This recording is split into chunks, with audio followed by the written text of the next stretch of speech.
Kita langsung mulai aja ya. Hari ini kita coba bedah situasi di Gaza yang cukup rumit ya. Fokusnya ke pertanyaan dasar kalau Anda mungkin baru ngikutin. Kok Hamas kelihatannya masih bertahan ya? Padahal kan Israel udah serang besar-besaran. Kita telusuri bareng-bareng nih pakai bahan yang Anda kasih. Biar kita sama-sama ngertilah dinamika utamanya. Agak aneh kan, operasi militer masif, tapi Hamas nggak hilang begitu saja. Apa sih yang sebenarnya terjadi? Oke, temuan pertama nih dari catatan Anda.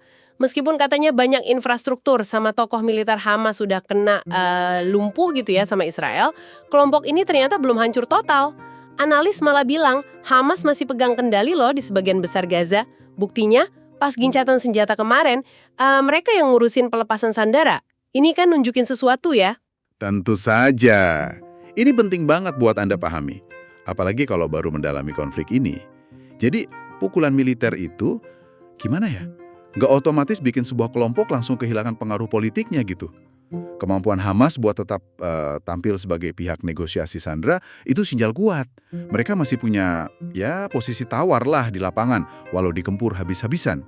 Jadi kekuatan militer sama kekuatan politik itu bisa jadi dua hal yang beda. Terus, gimana caranya mereka bisa tetap jalan secara operasional gitu ya, di tengah tekanan kayak gitu? Kalau kita lihat dari sumber Anda, kuncinya ada di taktik sama infrastruktur mereka. Mereka ini sangat bergantung sama jaringan terowongan bawah tanah yang, rumit banget. Susah dilacak, susah juga dihancurkan. Ditambah lagi, taktik gerilya mereka serang terus ngilang, dan kemampuan buat nyaru sama warga sipil.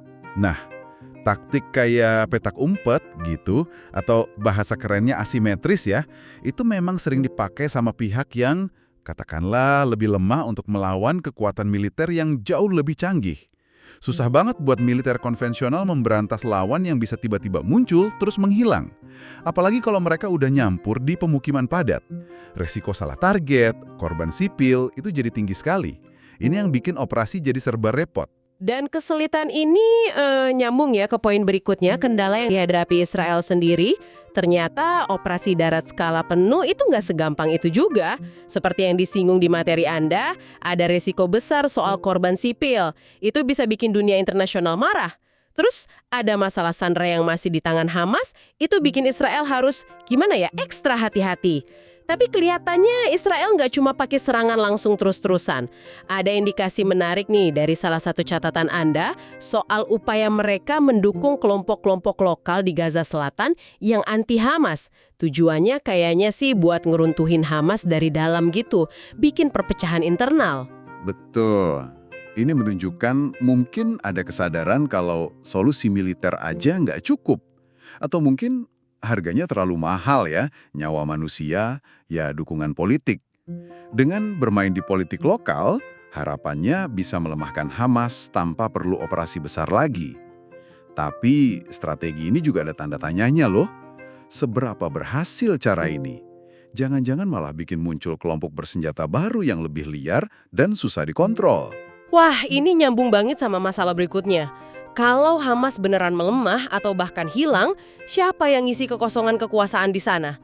Laporan bilang di beberapa area, kelompok lokal atau klan keluarga gitu udah mulai unjuk gigi, ambil alih peran keamanan atau bagi-bagi bantuan. Situasinya jadi makin gak pasti. Penggantinya yang stabil itu, jauh lebih rumit.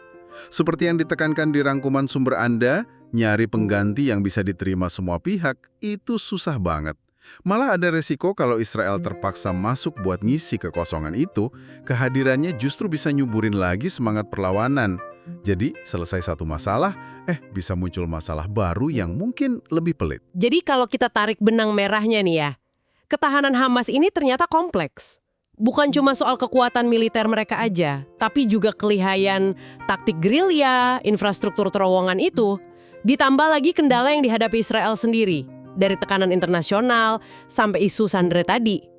Upaya Israel nyari cara lain, kayak dukung faksi lokal, malah buka potensi masalah baru lagi.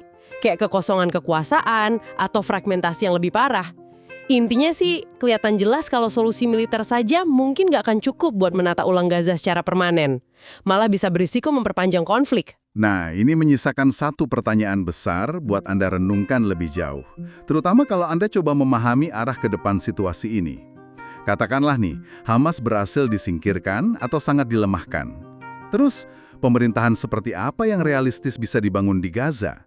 Yang stabil, bisa diterima warganya, dan bisa berfungsi di tengah semua kerumitan yang tadi kita bahas.